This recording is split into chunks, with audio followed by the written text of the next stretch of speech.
back. WNST, Towson, Baltimore, and Baltimore Positive. We are positively at Costas Inn. We're in Dundalk, MD, established here in 1971.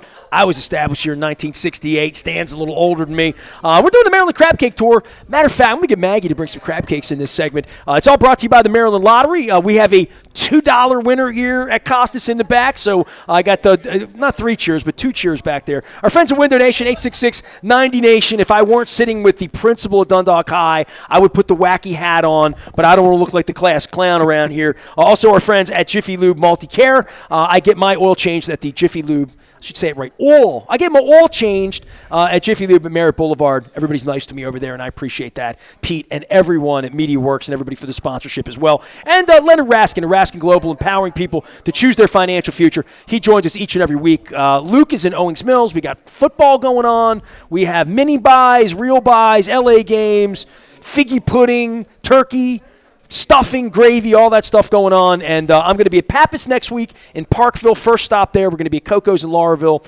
We're going to be at Gertrude's at the BMA with Dan Rodricks on the 30th of the month. And then we are at Hollywood Casino in Perryville on the 1st. State Fair in Catonsville on the 5th. And Far and Dotter and Curio Wellness. I just did a cannabis facility tour last week in Timonium. We're going to be up there on the 15th of December. And we're going to be at Faidley's to end the year on December 28th. So the Maryland Crab Cake Tour is going everywhere, but it's starting here in Dundalk. Paul Satterfield is the principal. That's an AL, not LE. That's the different kind of principal. At Dundalk High School, my alma mater. I am a proud Dundalk High Hall of Famer. I will sing the Dundalk High alma mater before this is over with Stan. You don't have to get involved. Yeah, Stan Jablonski is my high school friend. Stan has traveled the world, lives in Chicago. His mother's here in Dundalk. He takes care of her and comes back. Does not bring me Pequod's Pizza, which... Ooh, making me hungry now. I thought you loved me. If you loved me, you would have brought me Pequod. I got you a crab cake at Costas. I know. I owe you one for sure. So Stan's dad was a 30-year science teacher. Was it biology? Biology and chemistry. Yeah. So I had George Schulin come by and educate Luke and I about the periodic table of elements and M equals, what is it? I don't know. You took the class. Something squared. Well, E equals MC squared. Yeah, that's George. What? Physics though. Yeah, I didn't. Come on now. I went to Dundalk High. I was. Yeah, nobody confused either one of us for Einstein. You weren't the principal. You weren't hard charger back then. But George P. Dausch let me get in and out of there with the music appreciation program. Would you like to hear some music? Go. Yes, I'd appreciate that. And, and next thing you know, we're crossing pomp and circumstance at Dundalk Community College. Paul Satterfield's been the principal at Dundalk High for 3 years. I've been trying to get you on. We had a plague. When did the new school open? Because, I was inducted in the Hall of Fame, I guess it was 8. No, it was 17. It was 17. Yeah, it was 10 years ago, unbelievable. It's been 10 years. Wow, really? Yeah. It feels like 10 minutes, man. Yeah. Now, so you're the principal there. You don't have any you never walked in the old building? No, I've been in the old building, for different meetings. And I've been. So you've been in Baltimore County for a long time. Yeah. And I actually worked at Holabird 20 years ago when my son was born. And was Calvin Statham there then? No. He was already gone by then? He was already gone by then. So, I worked there and then bounced around different parts of the county and then was able to come back. What was your original, were you a math teacher, social studies teacher? What were you? Special education, social studies. Okay, all right. So, but you were always on the track to be a principal or no? I wouldn't say always, but I definitely want to do some leadership kind of things. So, I was an AP for a long time, about 17, 18 years. Oh, so, okay. So, various schools. I was at Kenwood to start, so just across. Well, you traded up right off there. I'll tell you that right now. Kenwood, Eastern Get across Tech, that bridge, and then Parkville, and then I came out here. Man, you've been all Eastern Baltimore County. There you go. So you've seen some changes, right? Yeah, it's tremendous change. Over a couple of decades. So you come into this. The Dundalk job is not, it's too big, too new. You know what this is about, but tell me the benefits of a new school from. And your dad would be, and your mom as well, both teachers. The benefits of if Mr. J would come back right now, his pop, and teach biology and chemistry at the new Dundalk High School, how much different that would be than those old black things we had there and the bottles and the smells that came out of the chemistry department. I bet. I mean, it's got to be the space. Everything's like open, lots of windows, lots of light. The technology is all there. You can connect your computer to the screens and project everything. I just can't get over computers in school. Yeah, I don't know how I would handle that. And the kids have computers, so they can connect and project student work up to that kind of thing. It's I keep telling my kid who lives in Dundalk, lives here in Colgate, if he ever had grandkids, I said, where would I even begin with a child to educate? I'd start with a pencil and a pen, and they'd look at me like I'm a Martian, right? No, you're not kidding. I don't even know what I'm doing. I mean, when I was teaching, it was just transparency and but that kind of thing. Right, so but you've seen this change. I've seen it change. I haven't actually taught under that. I've been as an administrator, so it's just a tremendous amount of change in a short period of time. And how does education cope with that on a broader scale? I think it has to be a balance. You have all these lights and whistles, and it's different modes of presentation, but you still have to have that personal connection, between students and teachers. So you're here sitting talking about all the people you knew and other people who have made a difference in your life. It's the same now. Teachers who make connections, they're the ones who are able to teach. It doesn't matter what the technology is. This whole thing from, else. Don Moeller, who was the AP, or actually was a guidance counselor, 1982, and his role in helping me formulate thoughts for Baltimore Positive. But, I ran into Nancy Grasmick last week, right? Nancy, Nancy's done education all of her life. The center at Towson University is named after her. And she grabbed me, pulled me up, and she said to me, "You stand for integrity in the community. You and I'm like, whoa, that's something to say to a Dundalk High grad, that. The journalism, the background, Don Leifert, Susan Monday, Joyce Bucci. These are names of people who were colleagues of Stan. Stan and I being close friends for 30 years. All these years, he's never lived here. And I only see him at Squire's, Pizza John's, or Costas, or in Chicago with his family. He picks me up at the airport or whatever. But you have these relationships with people. But the teachers, whether it was George Schulin coming back recently, we lost Dave Fantasi, Mr. Statham, and when Mr. Statham came, people drove from all over the state to Drug City that day just to be in the room with him because he taught them in 1979. And the stories that teachers have of this, I worry about the vocation, for what what compensation would look like. And Stan's parents making a life here in Dundalk, making a life as a teacher and trying to recruit and keep good teachers because, it's the foundation of everything I'm about. Period. Having great teachers. And at Colgate Elementary, I had great teachers at Colgate Elementary too. Yeah, it's crucial. You just need that for the country, for the community here in general. Education is so important. We're not going to be able to move forward as a nation if we don't provide that. Well, for you and getting teachers at Dundalk High and seeing you were once in that pool of being a teacher, what are you finding from young people? Because I think people that have been through the plague, people that have been through all of this, we're just – I don't know. If I find a 25-year-old person that's a first-year, second-year teacher, and my roommate was a teacher at Stricker in the late 80s. I lived on Kane Street. My friend Jim Stein was from IUP. He was a Pittsburgh kid, went to IUP, and he was teaching, 6th grade special ed at Stricker in the late 80s. And I think he got spit out. He didn't stay in the profession. And, Don's daughter, Jen Lynch, in the profession, very involved in it. I've talked to a lot of people, teachers associations as well. Cheryl Boast has been on the program many times, just talking about the recruitment of people from other states to come here and how Howard County would compete with Baltimore County. And my God, Baltimore City, we've talked so much. I had Sonia Santelises on at length just trying to talk about getting our best people, Mr. Jablonski, Mrs. Jablonski, his parents, to dedicate a life yourself to this craft. You sit here and say you've been doing this for 3 decades. It's it's your life's work, but you want to see it. Absolutely. As a journalist, it's over for me. You come to me and tell me that Sophie wants to be a journalist and say, don't do that. There's no profession. It'd be like me telling you I want to be a steel worker at Bethlehem Steel. Yeah. Literally, teaching's not that way. We're always going to have teachers here, but it's how they're treated, how they feel about it, how the school is, Right, yeah, there's all kinds of factors, and with safety concerns in society and all those kind of things, people need to be able to trust to send their kids to school. No that doubt. it's a safe place and a place where they'll get what they need out of it. So it's something we all share a responsibility for. My fear is that 20, 30 years from now, that it'll all be online.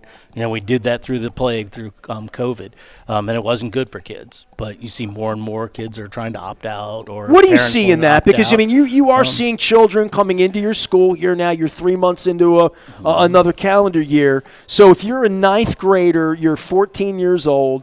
You were 10 years old when mom and dad put a mask on you for 2.5 years. You didn't go to school for that period of time. I guess you were in 5th, 6th, 7th grade. Yeah, they're I mean, struggling. you are really at that. I mean, I saw these reports. Fox 45 is always doing some smear job on a city and their curriculum and this and that. Right. But I look at this and say, what does it look like in your school? I don't know if dare we say lower our standards, but are we doing things? Are ninth graders doing things differently than ninth graders were 10 years ago? I think so. It's a struggle for them. That time they missed to really hurt some of their development, academically, socially, those kind of things. It definitely is different. We have an increase in class cuts or students not attending school. Although we improved much from last year, we increased our attendance rate, I think, like 8% over the course from previous years. So we're making gains, but it was a struggle. Getting kids to school, that was struggle. I mean, his father worked at the school and couldn't get his ass out of bed. Yeah. All right. You know what it's like if you're homesick and you're a 4-day weekend or something like that. It's hard to get up and go to school the next day. It's hard to get up and go to work the next day. So if you miss a year, 2 years during this COVID time, you didn't have to. It takes a while to I get wasn't back a great into student. that. I mean, I wasn't either. I was one of those guys, Nestor doesn't apply himself, I'd bring home the midterm reports. My parents were old school. My parents were born in 1919. So my parents would call them deficiencies. And I'm like, it's just a midterm report. It's not even bad. It was like pass, fail, or whatever. But, my parents were sticklers about grades and stuff, and I often didn't measure up to what I could have done, right, at that point in my life because there were distractions everywhere. I can't imagine, Stan, you can speak to this. When we were kids, we were of the era, and you might even be younger than us. I'm 55. He's older than me. But, I guess our era for all of us as growing up, when calculators came, there was just this built-in thing that you could cheat, right? On a math quiz, right? I mean, just in general, did you need to know your times tables? Now, I had Miss Johnson, it was almost like I went to, a Catholic school. I mean, she was, on me with the ruler about 3 times 3 is 9 and 12 times 12 is 144. We did our times tables through 24 in 6th grade at Colgate because she was just like a maniac. She was not a curriculum teacher. She was not cut out for Greenwood. This is what you need and we're gonna make it happen. She was a serious lady. So I was always prepared in that way. But I often think when you can look things up, when you could buy term papers on the black market in 1984, right? Getting away with things. I was in my chiropractor the other night, Dr. Steve, and his wife Allison reads 15 books a month. I mean, she's like a crazy reader. And we were talking about reading Grapes of Wrath and East of Eden and which ones we really read, Moby Dick, and which ones we just got the Cliff Notes to, right? All we had to cheat in 1984 was Cliff Notes, right? These crazy things. I can't imagine take home a book and read it, do a book report, all these things where the internet, AI, this is new for you, right? Mm-hmm. So I'm just thinking to myself, shortcutting and short-circuiting and my devious Dundalk mind's at work here of how I could be a 15-year-old again. But, I mean, there are very few barriers for someone our age to raise young people in an environment of education. I just think it's tough. It is and that's really one of the tough. reasons I brought you on is to say, how is it different? What are these challenges? And all I see when I go to Dundalk is this beautiful school that looks like a museum that Stan and I are going to get to tour one day, Yeah. It's good stuff. I mean, we got lots of things going on. It's I guess making things relevant to kids and seeing where they are, something that it's concrete where they see how they can benefit from it. Why is this going to help me? Yeah, I mean, you even talked about that when you were in school, somebody giving you a purpose or saying, hey, what direction, sitting down, what direction do you want to go in life, that kind of thing, just try to steer you. So taking that time to make a personal connection, identify what somebody's talents and skills and interests are, that's the thing. And then how do you take the curriculum that we have and make some kind of connection to those? That's where the secret to the success really is. See, when Stan and I went there, we had a radio station, and Tom Pless is still on all the time. I did not get my start there, but Mike Brillhart and I did text each other this morning. And he's made a life at Derek Noyes, all those guys. But we had, like, the drafting department down there. We had we had the gifted and talented program at Dundalk High. I've talked at length about that it was like a seed school. Kids would come in from Perry Hall, Loch Raven, Parkville, Chase, Essex. It was a magnet to come down to Dundalk High. Now, we're going back 40 years to that. Does Dundalk have a specialty? Because Patapsco has like a whole arts thing, right? Like they're a specialty thing, right? Yeah, we don't have we have internal magnets. We don't bring students from outside for our magnet programs. But we basically have. So every kid that goes to Dundalk High is in Dundalk these days? Except for we do have an ESOL program. So students who are in the local high schools who don't have ESOL programs, English as a second language, they do. I'm familiar with that. My brother was born here and went to Venezuela. My brother came back and was a part of the ESOL program at Essex Community College as an adult, as a young adult, many years ago. But I'm so important. I mean, especially we're he's in Chicago. I'll tell you, speaking Spanish and how important that is, and not just Spanish, but when they opened Colgate Elementary, which is another thing you should see. Now, Dundalk Elementary's been completely redone too. Oh yeah, it's a brand new school. It's nice. You been in? No. I parked my car there at the Heritage Fair this summer, and I'm like, oh my God, they did Dundalk Elementary too. Colgate opened about 2.5, 3 years ago during the plague. And I sat here many times with Johnny O, giving him a hard time about when he opened it and when we going to get Colgate open. And I went there, and very much like Dundalk, it made me cry. There were pictures up of kids I knew, and sort of it's a museum. It honors the history of Colgate Elementary. But I went through there and I looked, and everyone there looked like me. And in 1978, I assure you, there were four Hispanic kids, 3 in one family and me. The Flores family on Eastdale Road, whose father was Colombian, Mr. Luis from Colombia, and me. We were the only Hispanic people there were. And the principal of Colgate, and her name escapes me, she's a lovely lady, she said to me at the time, it was a big number, 63% of their children are Hispanic heritage and parents' first language Spanish, and in many cases, parents who don't speak English. Right. So that's a whole different thing. And that's something that Dundalk, I promise you, was not an issue for Miss Johnson at Colgate Elementary in 1979. We have a different population here. He and I talked so much about the Point and this big exhibit down at the Museum of Industry honoring Bethlehem Steel, and I'm really honoring Dundalk and honoring our workforce here all those years. It's changed. Who we are, who Dundalk is changed, right? Mm-hmm. Yeah, absolutely. Yeah, we're at 45% Hispanic at Dundalk High School. Really? So, my people? Yeah. Oh, exactly. Man, I'm telling you. Listen, you don't know this, but I should tell. It's kind of dangerous that I tell you, because I just told the LLS people that my ego's small and all that. But, like, I always thought, like, if I had to give a graduation speech at Dundalk High, that would be something. If I ever had to write a graduation speech, what I've learned since what have you learned since 85? Do you have to go back and give us, because you were doing pretty good when we were talking about you traveling the world, Stan Jablonski, but what would you, if he said to you, you come give the speech, you've been all over the world, what would you tell these kids?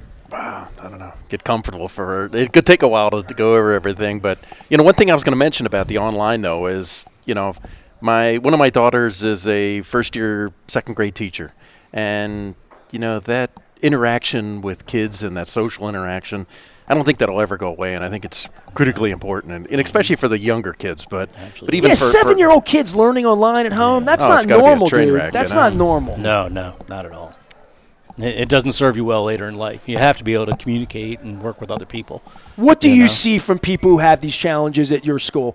I mean, we just gone through isolation, but you're also talking cultural differences with Hispanic folks. I know I'm one of them, and I'm the child of a broken family there were a lot of problems in my family just because half of it was Venezuelan and half of it was Gringo East Baltimore. And that was just, there were communication synapses, just in general, and that was in the 70s. But I would say for you, with kids being sheltered, stuck at home, trying to learn online, maybe having language barriers in the case of this community specifically. What do you see from things that could be overcome, but things that are challenges right now for a 13, 14, 15-year-old child? Right. Definitely like problem solving, those kind of things. If peer conflicts, how to work your way through that without escalating to something else, or having just withdrawing, being like, it's too much for me. I'm just going to withdraw from and be to myself, and stick to my cell phone. Those kind of things, because they miss some of that social interaction. I guess a cell phone gives you a whole world. Yeah, like they can just dive into a world it. You can disappear. We all disappear into our phones. Let's be honest. Right. Right? Oh, As absolutely. adults. Yeah. Yeah, I mean, if you're in a meeting, or like if I sat here and started reading, I'd miss whatever you were saying and everything else going on, So if you're doing that in a class, you're missing things. But it's an easy escape to avoid, social pressures, or, the work it takes to develop relationships or work through problems. Those are certainly concerns. I'd say with the language barrier, you remember being in high school, like what I could get over on my parents, I'd get over on it, right? Right. So sure. like if I'm speaking Spanish. I drank beer in high school. I'm going to admit right. this like to whatever the the Dundalk case High. As a Dundalk Hall of Famer, I will admit this. But we I'm going to plead the fifth on stuff on the radio here. We chose wrong. We made some wrong decisions. Oh yeah, absolutely. Like Stan and I made wrong decisions together, as I remember. Yeah. I made wrong decisions as an older person, but you're trying to get, any teen does. So with the language barrier, that can really be taken advantage of if the parents don't speak English, but the student does speak, English and Spanish. They can take advantage of a whole lot more. I'm like, hey, Mom, guess what? This happened. And, well, yeah, they called and told you this. So you have translators on site, big time. Yeah. Well, every time I can hire a Spanish-speaking teacher, I do, yeah. And a couple of my administrators speak Spanish as well. So I wish I did. Brag on your staff a little bit, because I did ask you about the workforce and what you're finding. And, man, if I were to die an hour from now and you were to say, name the 50 people in your life that really shaped your life, my God, 35 of them would be teachers, and a lot of them would come from Dundalk, or would come from Dundalk Community College. I mean, one of my partners in the business is a Dundalk Community College professor of mine from 1985. So teachers have always held a special place in my world. I hope that they still do, and I know they do for my son as well. And I think the people I know who are teachers feel that. Luke Jones, who's my employee, my reporter, was a fifth grade school teacher. I took him out of the teaching profession to do this lousy journalism thing where he gets to go out to Owings Mills and get treated poorly. But he comes from that background as well, and he always tells me how. And he's been out of it 15 years, but he lives in Shrewsbury, so he taught kids kind of sort of in that community, and now he's like out at a bar. And like a kid will come up because it's been that long, and these kids are 24, 25 years old. And they call him Mr. Jones, and you know what I mean. And that there is something to that I guess secretly I wish I were a teacher at one point. You know what I mean? I always thought it would be cool. My dad always wanted to be a teacher. Yeah. There's nothing better than, in a lot of ways, as stressful as it is, and sometimes not compensated as well. Although that's improved over the years. The cost of living, though, with everybody is a just challenge. When your old man got out country, of it, they start paying them right. Yeah, exactly. It just.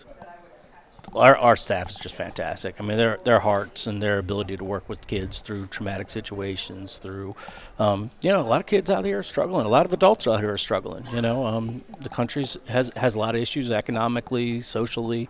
There's a lot going on. So kids are hurting, and they need adults in their life to care and work through them. There's kids who miss school for, parent has cancer, or a parent can't take care of one of their children because they're both working, that kind of thing. And we'll have kids who come in late, so trying to really be there for them, not just as a support, but allowing them to make up work out after time, or staying with them after school where they can get the learning they need.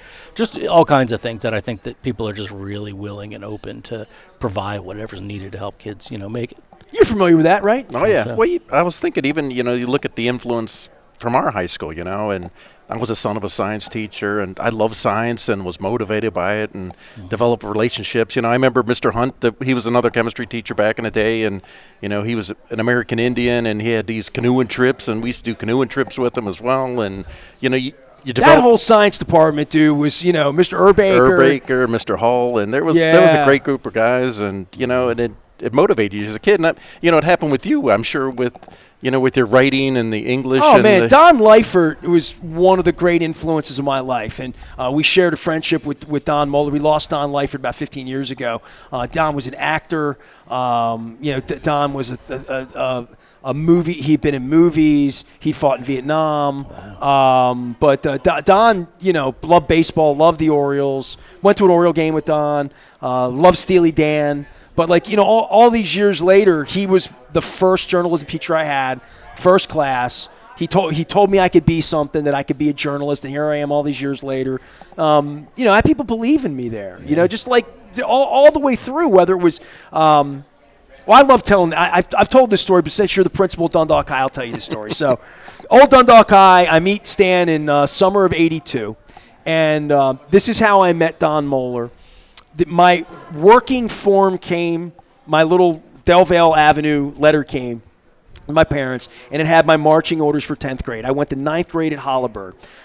At Holabird, the day that you picked electives, it was a blue form from the county, and it said, you're going to Dundalk High. Pick the classes, speech, biology, what track you're going to be on. This is 1982, right? I circled journalism because that's all I ever really wanted to be. I was a kid. And that day, Melissa Bating's father, a guy named Marty Bating, was our substitute teacher. He was just a sub teacher. We had spitballs, paper football, the whole deal. You're of the era. You know what I'm talking about. Oh, yeah. So Mr. Bating was there that day. He said, journalism. He's like, I work at the paper. I can get you a job. I'm 13, 14, whatever. I'm like, Mr. Bating, I want to be a sports writer like John Stedman. I read the News American every day. I'll get you a job, son. So I fill my form out. The paper comes in August. No journalism for me. They put me in some art appreciation or something. My parents put me in my brother's Malibu. We went down Delvale Avenue, 11 o'clock in the morning. School's not in session. It's August. My father marches in. I want to see somebody, My boy's going to be in the newspaper. So my dad takes me down, and Don Moeller's the guy there. He's the front. He's the gatekeeper. We're gonna let me see what I can do. Don. Let's see what we can do. So he puts me in, and I needed a typewriting class. So Don reworks my whole schedule before he knows me. This is 1982, and puts me into a typewriting class and into first period. Journalism was first period. Don Moeller's class, or Don Leifert's class.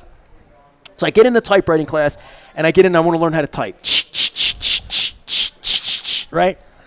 Problem is, you can count my fingers. And I don't have 10. I only got 9. And I'm missing, this was my Colgate Elementary pig trick here, scare the girls away. So I'm missing a pretty key finger for the T and the Y. And, and Mr. Polanis came and put a sheet of paper over my hands. This is when you had ribbon. You made a mistake. You had to go. Oh, right. Yeah. Yeah, this was old school. He put the white paper, ditto paper, over my hands so I couldn't see my fingers. And I didn't cry, but it was close. I mean, if Lisa Deemer weren't in the class, I would have cried. But I went back down to the office. Mr. Moeller, you got to get me out of this class. I can't type. Look at my finger. So he says, look, man, I got you in this class. We'll figure it out for you. Come on, we're going to figure it out. Only thing I can put you in is horticulture. I had Eve Lawless's horticulture class for a semester, and I learned how photosynthesis worked. This helped me at the cannabis facility, I'm not going to lie to you. But growing plants, I learned, and all these years later, my wife plants things, and she's like amazed that I know nothing about biology, I know nothing about chemistry, God knows I know nothing about physics. We've already proven that. But I did learn how to grow a plant. So I learned all of these.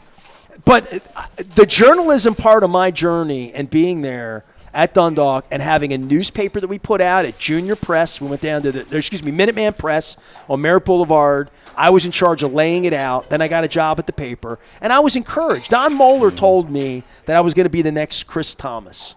So there was this encouragement from these teachers who it was an unlimited amount of encouragement that I felt, that I hope that every child in your school can feel. I hope so. That's our goal. Well, I love my high school experience. I did. Mm-hmm. That's why I proudly wear this shirt. Good. Now, do you still make the kids sing the alma mater? No, those days have been past for a while. Oh, good. You'll make me feel better because he's going to sing it. I don't remember it. So yeah, no, we don't have that. We do still have the horticulture program, though. And even with the new edition that we're going to have put on, as big as we are, we're getting another edition another year. They're going to add the horticulture back in again, or the greenhouse back. What else do you have there? That's we have, like that. A Project Lead the Way. You don't have a radio station anymore, right? No, but we have morning announcements on video. So we have a whole video room. And that Chris Wojcik, I think he was one of the teachers I was going to try to bring out sometime. So if you come out again, we'll definitely have. Do you remember our morning announcements? Do you remember anything specific about our morning announcements? No. So Mr. Dausch, GPD3, we just lost Mr. Dausch. He would come on in the morning and and he had a very pronounced voice. He spoke like this. He was a very, very educated man, George P. Dausch. He would laugh he would be chuckling at my making fun of him.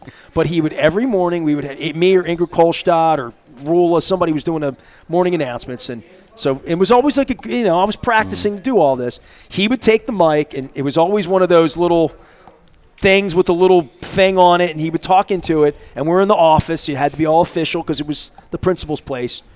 You don't look like a principal, man. You look too cool to be principal. But nonetheless, so he would hit the thing, and he would say, "Good morning, and have a better day."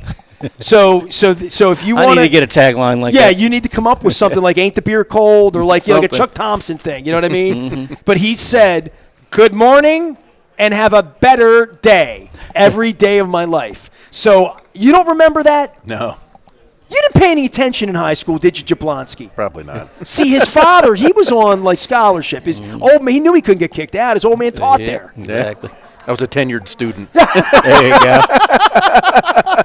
Stan Jablonski's my high school friend. Paul Satterfield is the great principal at Dundalk High School, where I am a Hall of Famer. So I went down in 17 when my mother died. I cried. I gave a really awful speech that should have been better. I didn't sing the alma mater because I got all verklempt, and I didn't do any of that. My name is in the Hall of Fame there, and I've never seen it. Because it wasn't. So I got to come down and see the school again. I want to do it for some good purpose. Okay. So like when we're doing something charitably or community, or when we're kicking Patapsco's ass, whatever, when we're doing something important. Yeah. Now, the other night we were playing football, and that's one thing that gets to me. Stan, you live out in Chicago, and I know you're on Twitter and you have Dundalk friends. Anytime Dundalk's football program.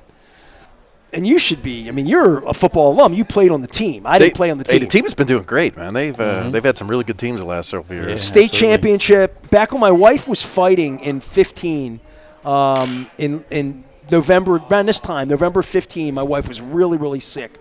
And we lived 2 blocks from the football stadium downtown. And my wife had just gotten out after a second transplant. She needed help. I was her caregiver, and I mean, she really needed care. But she's like, I'm okay for a couple hours. You can walk over to the game. So I walked over to the game that night. We got our butts kicked by Damascus. It was the Jake Funk, 12 touchdowns, 400 yards from scrimmage. He's in the NFL. He's playing for the Raiders. So he was on that team that night. But my wife and I went down to Annapolis when we lost to Mervo. Mm-hmm. You were the principal there, right? Then? No, I came. You came right after. I arrived in January after that. Okay, so I lost them. Bet with Brandon Scott, we were up too. Right? God, I was talking him on text at halftime. I'm like, you get together for the victory photo after the game. Then things went sour. The other night, I was home, and someone on my timeline, because I got 800 people on my timeline from Dundalk, right? Somebody said, did anybody got a Dundalk score? And I went to Twitter, and I saw that we were sadly eliminated. Yeah, we got knocked out. What would you tell him about the Dundalk football program, being that he's an alum, played there? I wrote about the team back in the 80s. We were not a football school. We were a good basketball school. We were a great baseball school. Our baseball team won the state championship in 83. We were a really good baseball school. And we were always a 3A, not a 4A, not a bigger, we didn't have the highest population, so we didn't play like Perry Hall. There were a couple schools that were a lot bigger than us, but we were in that next tier down. But our basketball team fought with Randallstown and Woodlawn for dominance. Our baseball team, I don't want to say we didn't have a peer in the county, but we're a really good baseball team. Mm-hmm. But in the modern era, since the Ravens came here, we're a football school, right? Yeah, We're a football really is good football definitely school. dominant. Yeah, it was always strong, always competitive, brings out lots of crowds. But baseball's still strong. And even with changing population we talked about earlier, like, we have a lot of Hispanic students who are playing baseball and things like that. So baseball's and soccer too. We won the regional championship this year. Did we? Boys soccer, sure did. All right. And another team that was like, a variety of countries represented, and obviously Dundalk, born and bred in Dundalk as well. So really, heterogeneous group. It's really like positive. Made a lot of gains. I think we're really going to continue to get better in that regard. And we're going to be a powerhouse in soccer in the coming years. So Stan, I got to ask you this. Tell him about your background in biology and your old man. You went to marine biology school, right? Wilmington, correct? I did. I went to North Carolina, Wilmington, got a bachelor's degree in chemistry. So, In your life, have you seen an owl? A real owl in the woods, at the zoo? Have you seen an owl in your life? at the zoo I have. At the zoo. The wild, they're hard to find, man. They're Okay. I've seen one owl in my life, like in the wild. In the wild? In the wild. I was driving on 795. I was going to Ravens practice one day. It was snowing lightly, so the trees were white. And I was on the on-ramp by the mall, and I looked up, and there was an owl. And I saw an owl in the snow, and it was the damnedest thing, because I'd never seen one. I've never seen one since. I had never seen an eagle in my life until I went to Montana in 1994, and then I went back to Yellowstone about 6 years ago with my wife. We saw a couple of bald eagles. Now I have seen dozens upon dozens of bald eagles because we see them at the Conowingo. Yeah, they're hard to miss. They're huge. The eagles were nesting behind McFall's Iron Horse Tavern right on Cromwell Bridge Road. There were dozens of them nesting for weeks last February along the Riverway. Juveniles, dozens of them. It was the most, my whole life I hadn't seen one. So I've only seen one owl in my life. My wife and I moved out by my radio station up above the Loch Raven Reservoir, right? So we moved out there, and my wife is in love with nature because we live downtown. She wanted to have a grill outside, wanted to feed animals, have birds, all that. So we have all of that where we live. My wife downloads the app that checks out plants when she's out to identify plants. Then she downloaded the thing that can tell you what bird's flying. In the air? Wow, no, when you hear the bird. Oh, by the call. That's a cardinal, that's a finch, whatever it is, right? So she has the app on the thing. And last year, we'd been living out in the woods for 5 months. And she hears something. And she's like, well, stop. Shh. Go to the window. She holds the thing up, hits the thing, and I hear, whoo, whoo. Great horned owl. Awesome. Great horn. So we're in the darkness. A couple weeks ago, about a month ago, I got one. The windows were open. It was the right time of the year, and it was real close. And then we got two back and forth, okay? So I don't know anything about owls. I'm a Dundalk Owl Hall of Famer. I'm going to sing the alma mater. And I don't know anything about owls. I always thought, no offense, they were kind of like sissy birds. You know what I mean? Like they were the smart birds. And we always a cartoon with like a monocle or, you know what I mean? Mm-hmm. Or like a wisdom hat or a graduation cap on an owl. And all of our stuff all of our alumni stuff is owl. What is this? Is there an owl on here? Yeah. He's flying. He looks a little ferocious, this owl, right? Mm-hmm. So this owl's ferocious. So I've seen one owl. I've heard a couple in the wild. And then my wife always says, dude, they're the most ferocious, nastiest. They fly without sound. I don't know what's the word for that. When they attack, you can't hear them. Another creature can't hear them. So they kill upon sight. They're nasty. Owls are nasty. I didn't know that. Did you know that growing up? Yeah, they're very quiet. They're nocturnal, but yeah, they're very quiet. Yeah. They kind of glide. They glide down. Right. I didn't know how. I think they're. Yeah. I would always think we're not like the falcons or the eagles or these other, birds. Owls are cool. Yeah, I don't think they mess around. They're not like soaring up there. You should teach your students that. Boom. No, I didn't know how cool it was to be an owl. Not that I ever wanted to be a patriot or a pointer or a clipper or my son's a Perry Hall gator. No, but I thought owls were sissy birds. I didn't know that they were ferocious. Good. I want everybody to know that. So keep that this up. song that it is the alma mater. Good. Do you need me to come and teach the kids? Might. I don't know. Yeah, you'll have to. I mean, the band plays it at graduation every year. We do that. They do? So the band knows Yeah. it. Yeah, the band. So knows it is a part of. the Then rest- why would? So Mr. Miller was my my. We had a thing called jazz band, jazz rock band. Another thing I transferred into because I didn't want to go to real school. Back in the day, I don't want to tell you. Kurt Schilling's wife, Shonda Schilling, and you can think what you want about Kurt, whatever. I do too. But Shonda was one of my best friends growing up in high school. She married Kurt Schilling. She was my ride to school every day. And I just got to tell you this because you're the principal. We didn't make it the first period a lot of times. And we stopped at Burger King. Croissant Witches on Merritt Boulevard. I just want to, like a priest, I want to tell you 40 years later that I didn't do the right thing. But whenever I was in school, which was 99% of the time, I'm going to tell you this, that I was truant because I wasn't. I did not get an A in journalism, but I got, I'm doing okay in life. So Mr. Miller was a stickler about this. So anytime, and Stan wasn't paying attention, but anytime there was an assembly, anytime there was a gathering of the 8th, 9th grade, 10th grade, 11th grade, anytime there was something in the auditorium at all, he would make everybody sing it. It was a part of so there were 10 times a year where even if you didn't know how to sing it, even if you just wanted to make fun of it like Stan did, people around you were singing it. So it will sound familiar to Stan when I sing it, but you don't know. So if I say to you, let each fellow join our chorus. Oh, yeah. You would say. I have no idea. Echo far and near. Yeah. So anyway. So you going to do it? Yeah, I do it all the time. I didn't do it when I was inducted into the Hall of Fame, so I've really felt because I was crying. It was a mess. My mother died. My cat died. It was a bad day. And it wasn't like being at the real high school, and you're going to see that when you go to the real high school. But I can't believe you don't know. We have a proud alma mater. Everybody in the school, 1,500 kids at the time, all were subjected to it a million times. I know why everybody else hated it, but I learned it. John Allen's in a band and he didn't know it. I don't know. Zukowski's in a band and refused to sing it with me.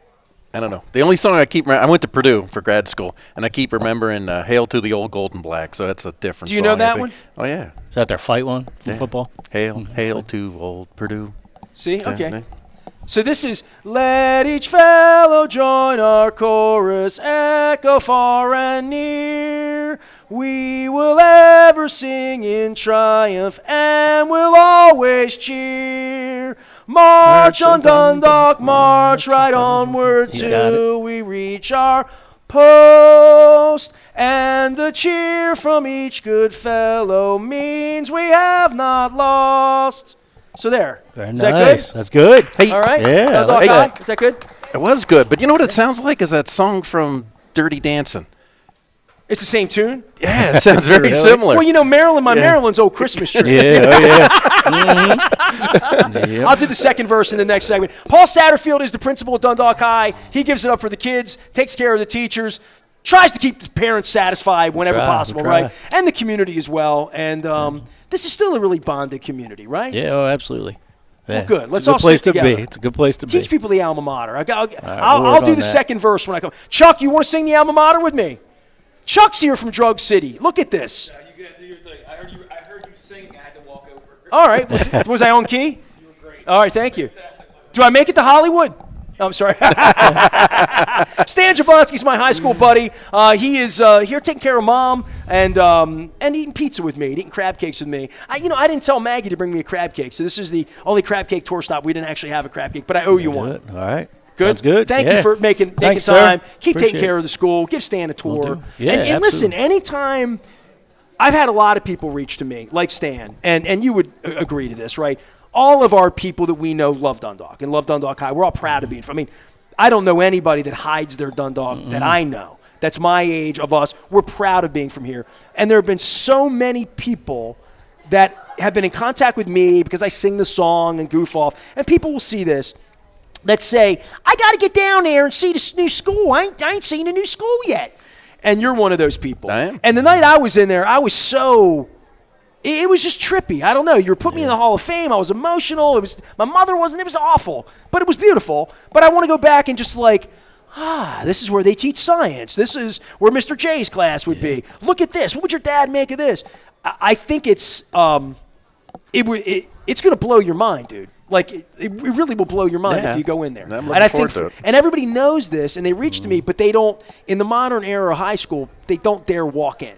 Right? Like, you know what I mean? In the old days, it's like, I want to see Mr. Stockton or Mr. J. You just walk in, Mr. J, hey, come on in. Hey, this was my old student. You know, like, I did that because I love my teachers. I always went back to school. I went back to my elementary school and back to my middle school when I was in high school. Like, I was a visitor because I love my teachers and I missed them. And I missed being in the hallways with them every day for a long, long time. I missed the structure of all of it. But, like, people can't do that now. You should do something where I bring some alums back because I think you'd be blown away if we did an alum night there to just come back and see the new school and gave it the right reason and had some crabs and costas or something afterward. I bet we get hundreds of people that want to go down there, and I think that would help you for whatever you're trying to do. I think it'd be good for the community. Make the football games better, whatever it is. Because there's a lot of people that say to me, "Hey, you've been down to new high school," and I'm like, well. When are we invited? When can we come, right? So that's my ask of you. Can we make that happen? Yeah, I think we'd do that. All right. Paul Satterfield took some time. It took me a year and a half to get him over here. He's the principal of Dundalk High, where they do things, and they should be teaching the alma mater. Stan's doing things with me. Thanks for coming in, bro. Yeah, it's always good pinch hitting today. He didn't know. He didn't wake up knowing he's going to come on here and give me, was it M equals, what's it? Just jump down. C squared. What does that mean in English? I don't know. Is that relativity? It's one of those. Yeah. One of them. It's an Einstein thing, I think. I don't have any hair, so I don't look like Einstein. I thought you had a degree in this, dude. What did they teach you? No, that's physics, I was a chemistry undergrad, so. You can look it up on AI now. You don't need to memorize it. It's all Greek to me. That's why I went to Yayas for some corn and beatties the other day. All right, we're stepping out. We'll take a break.